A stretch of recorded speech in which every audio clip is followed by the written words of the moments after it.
தமிழகத்தில் தோண்ட தோண்ட வந்த சாமி சிலைகள், சினிமா பாணியில் ரைடு நடத்திய அதிகாரிகள், திருடப்பட்ட சிலைகள் சிக்கியது எப்படி?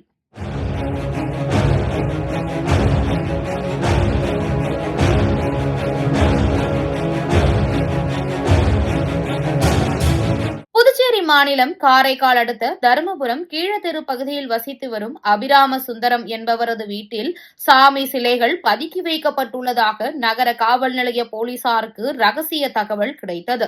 அதன் பேரில் நகர காவல் ஆய்வாளர் அறிவு செல்வன் தலைமையிலான போலீசார் அபிராம சுந்தரத்தின் வீட்டிற்கு சென்று அதிரடி சோதனை நடத்தினர். அப்போது அவரது வீட்டில் பதுக்கி வைக்கப்பட்டிருந்த 5 சுவாமி சிலைகளை போலீசார் கண்டுபிடித்து கைப்பற்றினர்.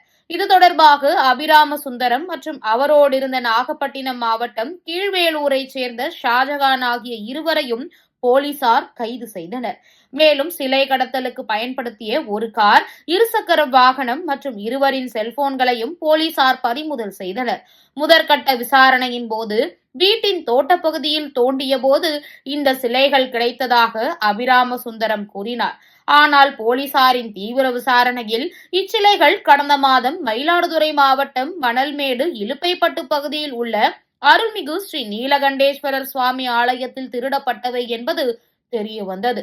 கைப்பற்றப்பட்ட சிலைகள் குறித்து தமிழகத்தின் மயிலாடுதுறை மாவட்ட போலீசாருக்கு காரைக்கால் நகர போலீசார் தகவல் தெரிவித்தனர்.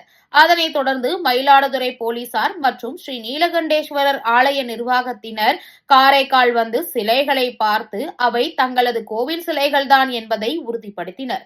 மேலும் பறிமுதல் செய்யப்பட்டவற்றுள் ஒரு பாவை விளக்கு சிலை குறித்து விசாரித்த போது அதை மற்றொரு நண்பரிடமிருந்து வாங்கியதாக இருவரும் கூறியுள்ளனர்.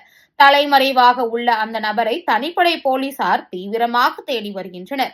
கைது செய்யப்பட்ட அபிராம சுந்தரம், ஷாஜகான் ஆகிய இருவரையும் போலீசார் காரைக்கால் நீதிமன்றத்தில் ஆஜர்படுத்தி சிறையில் அடைத்தனர். இச்சிலை கடத்தல் சம்பவம் குறித்து இரு மாநில போலீசாரும் தொடர்ந்து தீவிர விசாரணை மேற்கொண்டு வருகின்றனர்.